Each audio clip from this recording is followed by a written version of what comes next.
नमस्कार मित्रांनो, फलटणमधील एक भयंकर कहाणी या कथेचा हा भाग दुसरा आहे. जर तुम्ही कथेच्या पहिल्या भागाचा व्हिडिओ न बघता थेट या व्हिडिओवर आला असाल तर हा व्हिडिओ पाहण्याआधी कथेच्या पहिल्या भागाचा व्हिडिओ आधी बघावा. ह्या कथेच्या प्रसारित होणाऱ्या सर्व भागांच्या व्हिडिओच्या लिंक्स ह्या कथेच्या प्रत्येक व्हिडिओच्या डिस्क्रिप्शनमध्ये देण्यात येतील. कथेच्या दुसऱ्या भागाला आता सुरुवात करू.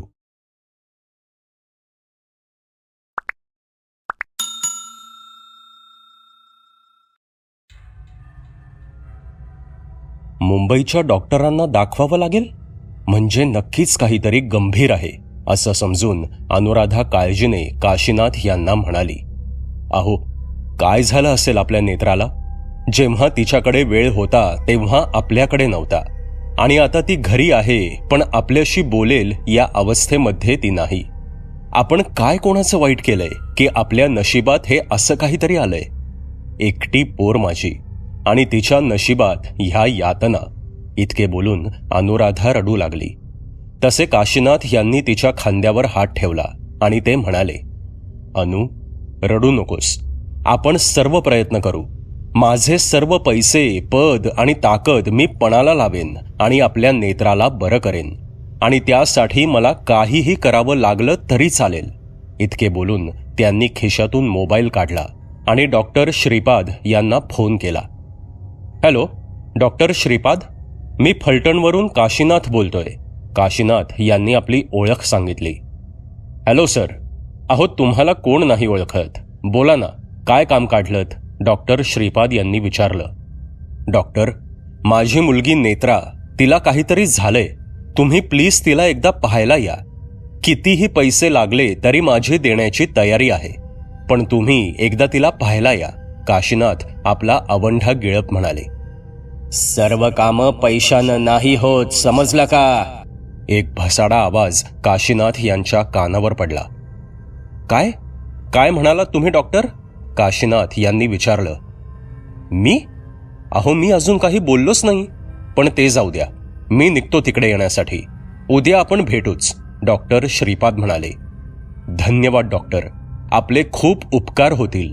इतके बोलून काशीनाथ यांनी त्यांना आपला पत्ता दिला आणि त्यांनी फोन ठेवून दिला. दुसऱ्या दिवशी सकाळी एक सफेद रंगाची गाडी काशीनाथ यांच्या बंगल्याच्या आवारात येऊन थांबली. तसे काशीनाथ लगबगीने बाहेर आले आणि त्या थांबलेल्या गाडीजवळ गेले. गाडीतून एक माणूस खाली उतरला. नमस्कार, मी डॉक्टर श्रीपाद. काशीनाथ आपणच ना? तुम्हीच मला कॉल केला होतात ना? एक साधारण 50-55 वर्षांचा, सफेद केस, डोळ्यांवर काळ्या काड्यांचा चष्मा आणि शर्ट पॅन्टमध्ये एक गृहस्थ काशीनाथ यांच्या समोर उभा होता. हो नमस्कार डॉक्टर, मी काशीनाथ. मीच तुम्हाला फोन करून बोलवून घेतलं होतं, काशीनाथ म्हणाले आणि ते श्रीपाद यांना आत घरात घेऊन गेले आणि त्यांना बसण्याची विनंती केली. नाही, मी इकडे बसायला आलेलो नाही. मला पेशंट कुठे आहे ते सांगा. आधी ते काम करतो ज्यासाठी मी इकडे आलो आहे, श्रीपाद नम्रपणे म्हणाले. तसे काशीनाथ आणि अनुराधा श्रीपाद यांना नेत्राच्या रूमकडे घेऊन जाऊ लागले. काहीच वेळात ते वर नेत्राच्या खोलीत आले. नेत्रा शांतपणे झोपली होती. श्रीपाद यांनी नेत्राचे सर्व रिपोर्ट्स पाहिले आणि तिच्या अंगाला हात लावून पाहिला. तिची नाडी तपासली, तिचे डोळे, जीभ वगैरे तपासली. रिपोर्ट्स तर अगदी नॉर्मल आहेत आणि तिला काही आजार आहे असं मला सुद्धा वाटत नाहीये. पण तिचं अंग अजून गरम आहे आणि चेहरा सुकलेला आहे. काशीनाथ साहेब, मला काही दिवस इकडेच राहावं लागेल. अजून काही टेस्ट आहेत त्या करून मला एकदा खात्री करून घ्यायची आहे. जर तुमची काही हरकत नसेल तर. श्रीपाद म्हणाले. अहो डॉक्टर, हरकत कसली? तुम्हाला हवे तेवढे दिवस राहा इथे, पण नेत्राला बरे करा, काशीनाथ हात जोडून म्हणाले. तुम्ही काळजी करू नका, मी पूर्ण प्रयत्न करेन, डॉक्टर म्हणाले. काशीनाथ यांनी आपल्या एका नोकराला डॉक्टर श्रीपाद यांना गेस्ट रूममध्ये घेऊन जाण्यास सांगितलं. तो दिवस तसाच गेला. त्या मध्यरात्री जेव्हा डॉक्टर झोपले होते तेव्हा अचानक त्यांच्या खोलीबाहेर काहीतरी पडण्याचा आवाज झाला आणि त्यांची झोपमोड झाली. त्यांच्या खोलीच्या बाहेरून कोणीतरी चालत जात आहे असं डॉक्टर श्रीपाद यांना वाटलं. तसे ते उठले आणि आधी त्यांच्या खोलीच्या दरवाजाजवळ जाऊन त्यांनी कानोसा घेतला. तेव्हा त्यांना असं जाणवलं की त्यांच्या खोलीच्या दाराजवळ कोणीतरी गुरगुरत होतं. हळूहळू डॉक्टर श्रीपाद यांच्या रूमचा दरवाजा उघडण्यासाठी त्यांच्या खोलीच्या दरवाजाचं हँडल फिरवलं जाऊ लागलं. पण दरवाजा आतून बंद होता, त्यामुळे तो उघडला गेला नाही. त्या प्रकाराने दरवाजा उघडून बाहेर काय आहे, कोण आहे हे पाहण्याची डॉक्टर श्रीपाद यांची हिंमत झाली नाही. आणि तेवढ्यात एक भसाडा आवाज त्यांच्या कानावर पडला. डॉक्टर, जगायचं असेल तर उद्याच इकडून निघून जा, नाहीतर तुझा पण मुर्दा पाडीन, समजलं का? आणि पुन्हा ती गुरगुर कानावर पडली. तो आवाज आणि ती गुरगुर ऐकताच डॉक्टर श्रीपाद घाबरले. त्यांचे हातपाय भीतीने कापत होते.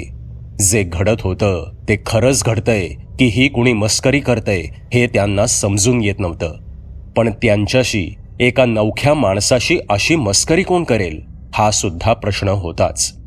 राहिलेली रात्र त्यांनी जागून काढली, पण पहाटे त्यांचा डोळा लागला. सकाळी साधारण 9च्या जवळपास त्यांना जाग आली आणि ते 9:30 पर्यंत खाली आले. या डॉक्टर, झाली का झोप? बसा, नाश्ता येईलच इतक्यात, काशीनाथ म्हणाले. तसे काशीनाथ यांना काहीतरी सांगायचे म्हणून डॉक्टर श्रीपाद हे तोंड उघडणारच होते. इतक्यात राधाक्का नाश्ता घेऊन आली.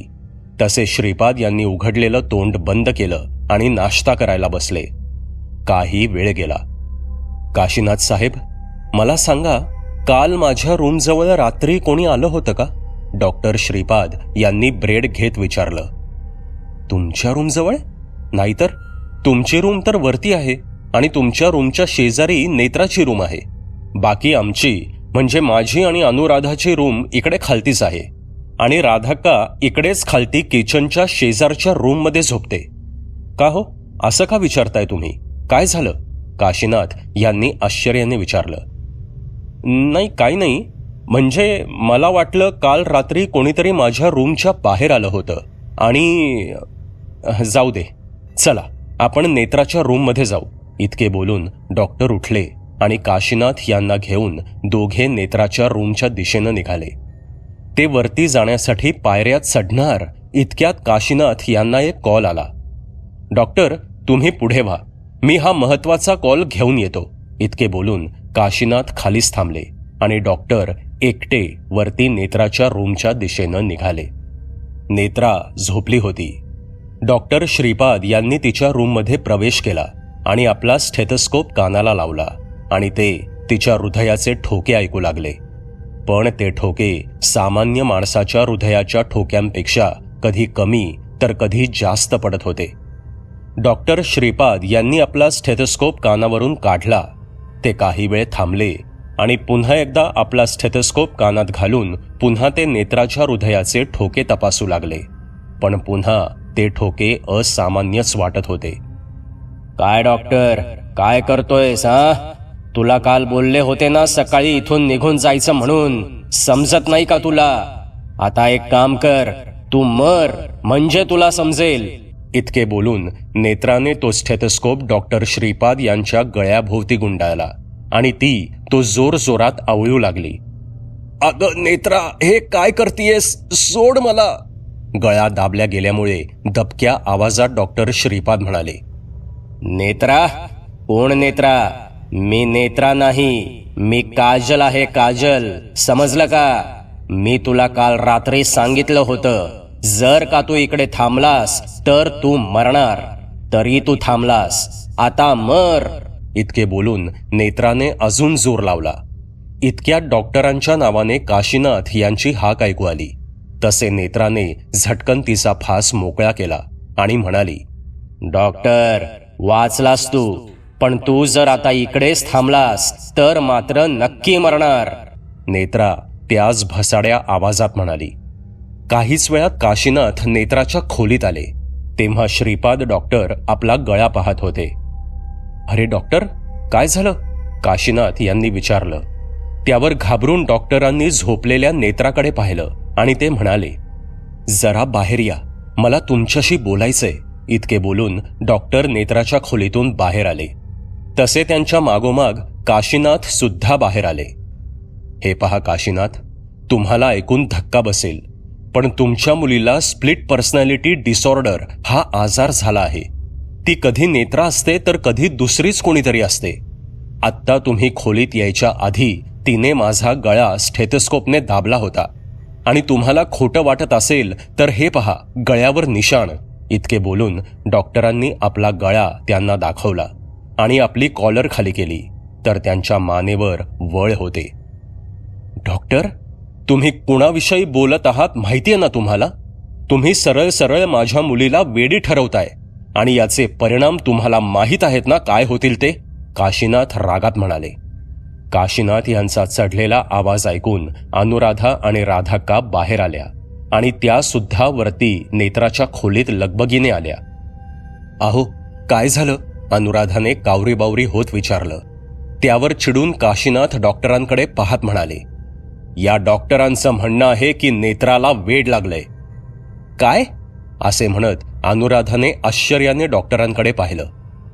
हे पहा, मी असं म्हणत नाहीये की तिला वेड लागलंय, पण हा एक आजार आहे ज्यात माणूस काही पण करू शकतो. स्वतःचं नाव, स्वतःचं अस्तित्व विसरून तो दुसरं नाव आणि दुसरं व्यक्तिमत्व जगतो आणि आता नेत्रा तेच करतीये. डॉक्टर शांतपणे समजावत म्हणाले. हे पहा डॉक्टर, झालं तेवढं खूप झालं. तुम्ही गेलात तरी चालेल, कारण तुमची अक्कल समजलीये मला. त्यामुळे या आता तुम्ही. काशीनाथ रागात म्हणाले. ठीक आहे, जातो मी, पण हे कार्ड घ्या. यात मानसोपचार तज्ज्ञ डॉक्टर विनोद काळे यांचा नंबर आहे. बघा काही जमलं तर बोलून.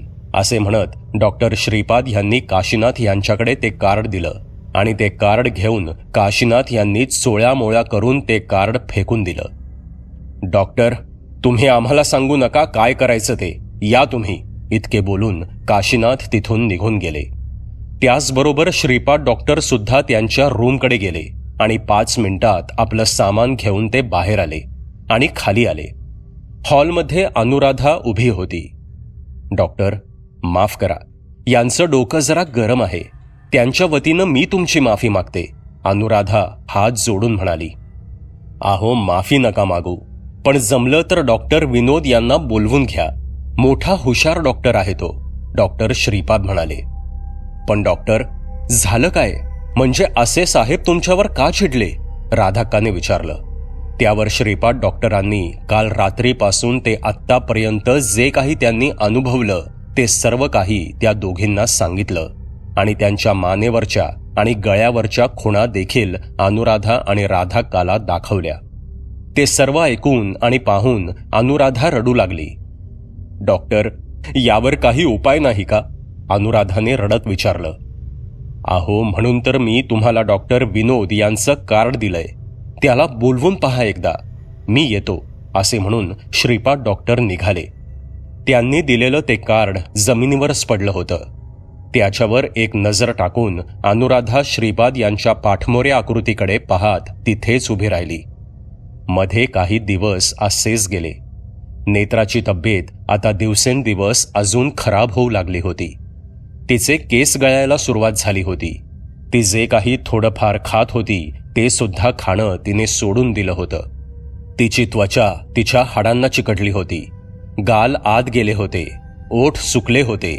तिचा देह निस्तेज दिसत होता. तिची ती झालेली अवस्था पाहून अनुराधाने निर्णय घेतला आणि तिने एक कॉल केला. हॅलो, डॉक्टर विनोद? अनुराधा म्हणाली. हो बरोबर, मी डॉक्टर विनोदच बोलतोय. डॉक्टर विनोद म्हणाले. डॉक्टर, मी फलटणमधून अनुराधा बोलतीये. फलटणचे काशीनाथ यांची पत्नी. अनुराधाने आपली ओळख करून दिली. अरे हो, मला डॉक्टर श्रीपाद म्हणाले होते तुम्ही कॉल कराल म्हणून. बोला ना, काय मदत हवी आहे तुम्हाला? डॉक्टर विनोदने विचारलं. तसे अनुराधाने आत्तापर्यंत जे काही घडलं होतं ते सर्व डॉक्टर विनोद यांना सांगितलं. केस खूप गुंतागुंतीची वाटतेय. जर तुमची काही हरकत नसेल तर मी तिकडे येऊन नेत्राला पाहू शकतो का? नाही म्हणजे डॉक्टर श्रीपाद यांच्या सोबत जे काही झालं ते सर्व त्यांनी मला सांगितलंय म्हणून विचारतोय. डॉक्टर विनोदने अनुराधाला विचारलं. हो नक्कीच, काही हरकत नाही, तुम्ही या, मी बोलेन यांच्याशी, अनुराधा आश्वासन देत म्हणाली. ठीक आहे, तुम्ही मला तुमचा पत्ता सांगा, मी उद्या सकाळी पोचेन तिकडे, डॉक्टर विनोद म्हणाला. तसे अनुराधाने त्याला पत्ता दिला आणि फोन ठेवून दिला. डॉक्टर विनोद आता नेत्राच्या केसचा विचार करू लागला होता. डॉक्टर विनोद एक हुशार आणि उमदा डॉक्टर होता. त्याचं वय जास्त नव्हतं, फक्त 27 वर्ष, पण एवढ्या लहान वयात सुद्धा त्याची मानसोपचार या विषयावर अनेक पुस्तकं प्रकाशित झाली होती. शिवाय महाविद्यालयात जाऊन तो विद्यार्थ्यांना मार्गदर्शन सुद्धा करायचा. दुसऱ्या दिवशी सकाळी एक सफेद गाडी काशीनाथ यांच्या दारात येऊन उभी राहिली. त्यातून एक मुलगा उतरला. उंची साधारण 5 फूट 10 इंच, सावळा रंग, डोळ्यावर गॉगल, सफेद शर्ट आणि ब्लू जीन्स. हातात गाडीची चावी फिरवत त्या तरुण मुलाने आत प्रवेश केला. तसे राधाक्काने त्याला पाहिलं आणि विचारलं, कोण आपण आणि कोणाला भेटायचंय? त्यावर तो तरुण आपली ओळख सांगत म्हणाला, मी डॉक्टर विनोद आणि अनुराधा यांनी मला बोलावलंय, मला त्यांना भेटायचंय, डॉक्टर विनोद म्हणाला. यात बसा तुम्ही, मी ताईसाहेबांना बोलवून आणते, इतके बोलून राधाक्का एका खोलीत गेल्या.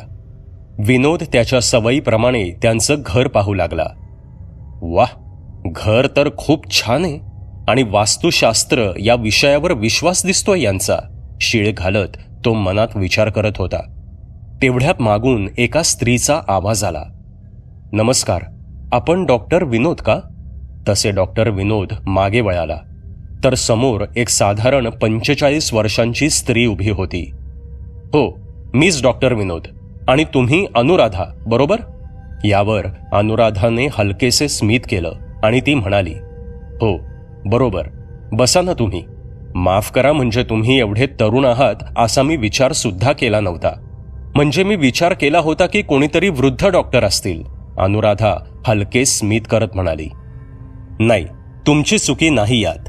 अहो, मी जरा वयापेक्षा जास्त लवकरच प्रसिद्ध झालोय, त्यामुळे बऱ्याच लोकांचे तसे गैरसमज होतात, इतके बोलून विनोद सुद्धा स्मित करू लागला.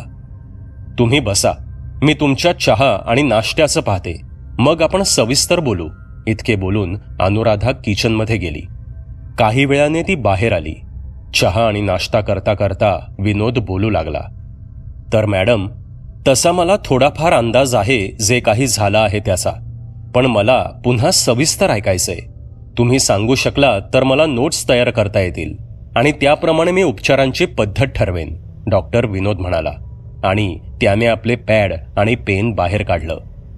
हो, काही हरकत नाही, इतके बोलून अनुराधाने आत्तापर्यंत जे काही घडलं होतं, ज्या काही घटना घडल्या होत्या, त्या सर्व डॉक्टर विनोद यांना सांगितल्या. हे कोण आहेत? एक भारदस्त पुरुषी आवाज अनुराधाच्या मागून आला. तसे डॉक्टर विनोद उठून उभा राहिला. नमस्कार, मी डॉक्टर विनोद, मी मानसोपचार तज्ज्ञ आहे, विनोद हात पुढे करत म्हणाला.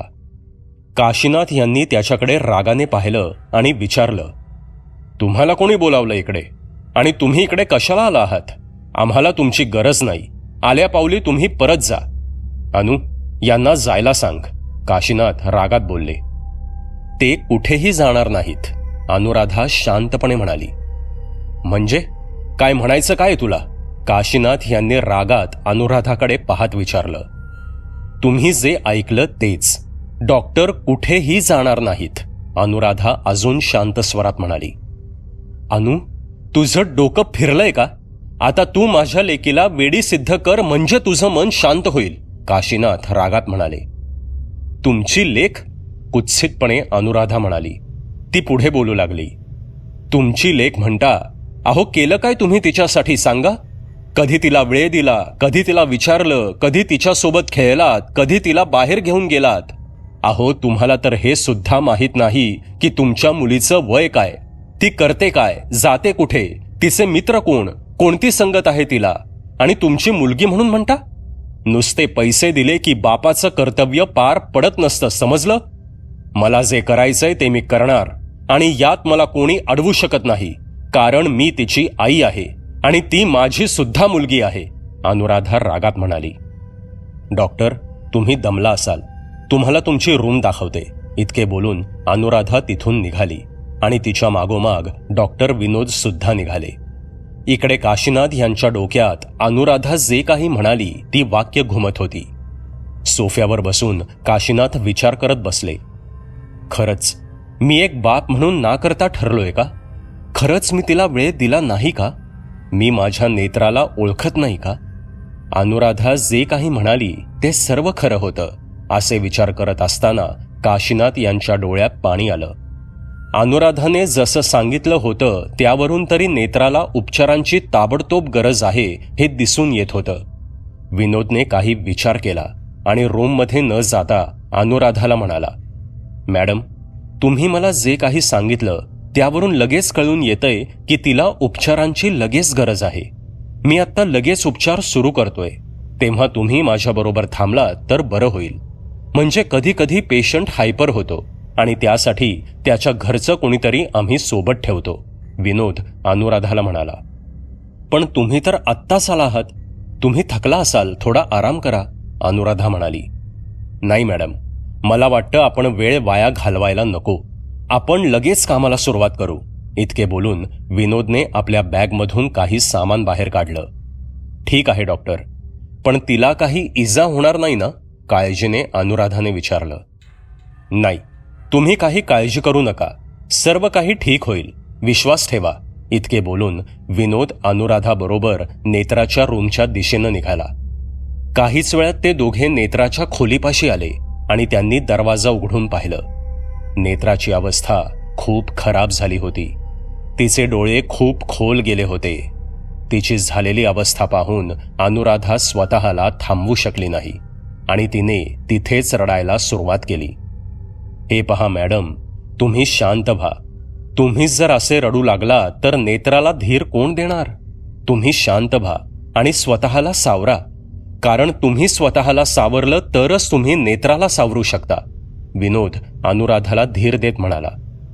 विनोदने नेत्राकडे पाहिलं तेव्हा त्याला थोडं विचित्र वाटलं. कारण आत्तापर्यंत त्याने खूप केसेस हँडल केल्या होत्या, पण असं काही त्याने कधीच पाहिलं नव्हतं किंवा ऐकलं सुद्धा नव्हतं. ही केस म्हणजे विनोदसाठी एक आव्हानच होतं. त्याने नेत्राच्या हाताची नस चेक केली. ती नॉर्मल माणसापेक्षा जास्त वेगात जाणवत होती. तिच्या नाडीचे ठोके वेगात पडत होते. विनोदने पुन्हा एकदा नेत्राला नीट तपासलं आणि थोडं वाकून तो तिच्या कानाजवळ गेला आणि म्हणाला, नेत्रा, माझा आवाज तुला ऐकू येत असेल तर हाताची बोटं हलव. पण तिच्याकडून कसलाच प्रतिसाद आला नाही. नेत्राकडून कुठलाच प्रतिसाद न आलेला पाहून अनुराधा पुन्हा रडू लागली. हे पहा, तुम्ही रडू नका. काही वेळा होतं असं, माणसाचा मेंदू थोडं हळू काम करतो. आपण पुन्हा प्रयत्न करू. विनोद अनुराधाला समजावत म्हणाला. नेत्रा, आवाज येत असेल तर हाताची बोटं हलव. विनोद पुन्हा नेत्राच्या कानाजवळ जाऊन म्हणाला. यावेळेस त्याचा आवाज ऐकून नेत्राने हळुवारपणे हाताची बोटं हलवली. डॉक्टर, डॉक्टर, नेत्रा आपला आवाज ऐकतीये. ती प्रतिसाद देतीये. अनुराधा खुश होऊन म्हणाली. नेत्रा बेटा, मी तुझी आई. उठ ना बाळा, काय झालं तुला? अनुराधा रडत नेत्राला विचारत होती. मॅडम, तुम्ही शांत व्हा. उठेल ती. आपण तिला नक्की बरं करू. तुम्ही काळजी करू नका. विनोद अनुराधाला धीर देत म्हणाला.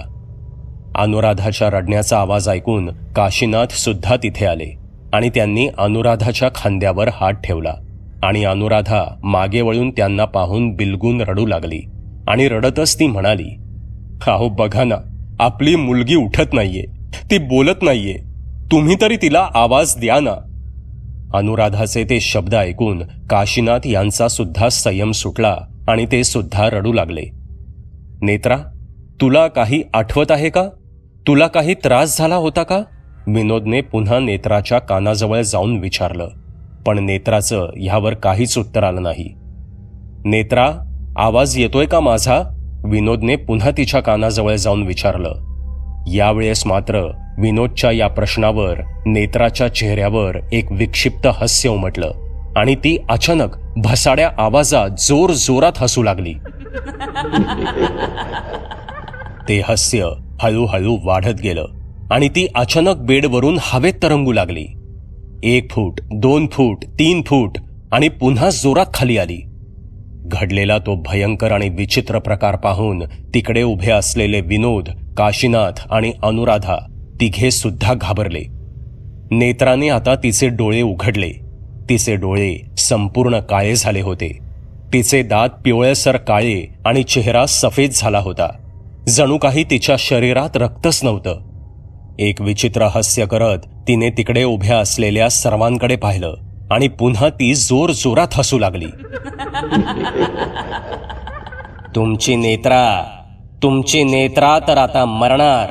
ती मरणार आणि तुम्हाला माहित आहे का तिला कोण मारणार? इतके बोलून नेत्रा पुन्हा एकदा भसाड्या आवाजात हसू लागली. तिने विनोदच्या चेहऱ्यासमोर स्वतःचा सफेद चेहरा आणला आणि त्याच्या डोळ्यात आपले डोळे घालून तिने पुन्हा तोच प्रश्न विचारला. माहित आहे का कोण मारणार?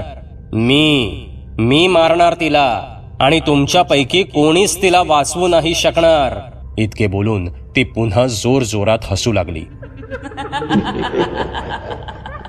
आता विनोदच्या चेहऱ्यासमोरून आपला चेहरा मागे घेत ती विद्युत वेगाने काशीनाथ यांच्या चेहऱ्यासमोर आली आणि त्याच भसाड्या आवाजात म्हणाली.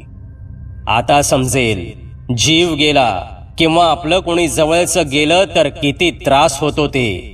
इतके बोलून ती पुन्हा जोरात हसू लागली. हसता हसता ती आता बेडवर उभी राहून काशीनाथ यांच्या दिशेनं झेपावली आणि ती त्यांच्यावर हल्ला करणार तेवढ्यात विनोदने तिचा हात पकडला. तसे तिने आता आपला मोर्चा विनोदकडे वळवला. तिने विनोदचा गळा पकडायला हात पुढे केला. तिने विनोदच्या गळ्याला स्पर्श केला तसे तिला एक जोरात झटका बसला आणि ती बेडवरती बेशुद्ध पडली. नेत्रामध्ये झालेला हा बदल पाहून अनुराधा पळत तिच्या जवळ जाऊ लागली, पण विनोदने तिला हातानेच इशारा करून लांब उभं राहायला सांगितलं. अनुराधाने रडवेल्या स्वरात विनोदला विचारलं, डॉक्टर सांगा ना, काय झालंय नेत्राला? ती अशी का वागतीये? विनोदसाठी सुद्धा हा प्रकार अनपेक्षित होता. तो काहीतरी विचार करत असतानाच अनुराधाने विचारलेल्या त्या प्रश्नाने विनोद विचारांच्या तंद्रीतून बाहेर आला. हा हो सांगतो, पण तुम्ही दोघे सुद्धा बाहेर या, विनोद म्हणाला. तसे विनोद सोबत काशीनाथ आणि अनुराधा नेत्राच्या खोली बाहेर आले. डॉक्टर आता सांगा, काय झालंय नेत्राला? ती अशी का वागतीये? काशीनाथ यांनी घाबरून विचारलं. हे पहा, मी आत्ता जे काही सांगणार आहे त्याने तुम्हाला धक्का बसेल. कदाचित तुम्हाला ते खोटं सुद्धा वाटेल, पण मी जे काही सांगतोय ते एकदा नीट समजावून घ्या आणि त्यावर थोडा विचार करा, चिंतायुक्त स्वरात विनोद म्हणाला. तो पुढे बोलू लागला. नेत्रा आजारी नाहीये. तिला कोणताही मानसिक त्रास किंवा आजार झालेला नाहीये. कारण जर तिला मानसिक त्रास किंवा आजार असता तर तिने जे आत्ता केलं ते तिनं केलं नसतं. कोणताही रोगी, मग तो शरीराने आजारी असो किंवा मानसिकरित्या आजारी असो, अशी असाधारण कृती करणार नाही. निसर्गाच्या विरुद्ध झालेली कृती आत्ता आपण सर्वांनी पाहिली. नेत्रा जमिनीपासून वर आपोआप उचलली गेली होती आणि हे मला तुम्हाला सांगायची गरज वाटत नाही की सर्वसाधारण मनुष्य असं करू शकत नाही किंवा एवढा वेगळा आवाज सुद्धा एखादा मनुष्य काढू शकत नाही. ती दोन माणसांचं व्यक्तिमत्व जगतीये हे खरंय, पण ती जे दुसरं व्यक्तिमत्व जगत आहे किंवा तिच्यामध्ये जे काही दुसरं आहे ते मनुष्य नाही, विनोद त्या दोघांना समजावत म्हणाला. म्हणजे काय म्हणायचं काय आहे तुम्हाला डॉक्टर? काशीनाथ काळजीच्या स्वरात म्हणाले. म्हणजे असं बघा, आत्मा मरत नाही, तो अमर आहे. काही आत्मे चांगले असतात तर काही वाईट असतात आणि नेत्राला अशाच एका वाईट आत्म्यानं पछाडलंय, विनोद म्हणाला. आणि हे ऐकून अनुराधा आणि काशीनाथ यांच्या पायाखालची जमीनच सरकली. अहो डॉक्टर, तुम्ही काही पण काय सांगताय? माझ्या पोरीला पछाडलंय? आधी आलेले डॉक्टर तिला वेडी ठरवत होते आणि आता तुम्ही म्हणताय की तिला पछाडलंय? काशीनाथ काहीसे रागात आणि काळजीत म्हणाले. हे पहा सर, तुमचा राग, तुमची चिंता मी समजू शकतो आणि या सर्व गोष्टींवर विश्वास बसणं हे सुद्धा अवघड आहे, हे सुद्धा मी समजू शकतो. पण आता जो भयंकर प्रकार समोर दिसला त्याला तुम्ही किंवा मी नाकारू शकत नाही. तिच्यावर कोणत्या तरी वाईट शक्तीने घाला घातलाय आणि जर का तिच्यावर योग्य वेळी योग्य उपचार नाही झाले तर आपण नेत्राला गमावून बसू, विनोद काळजीच्या स्वरात म्हणाला. सबस्क्राईब करा एटी स्टोरी टेलर चॅनलला आणि बेल आयकन दाबून ऑलवर क्लिक करा आमचे व्हिडिओज सगळ्यात आधी बघण्यासाठी.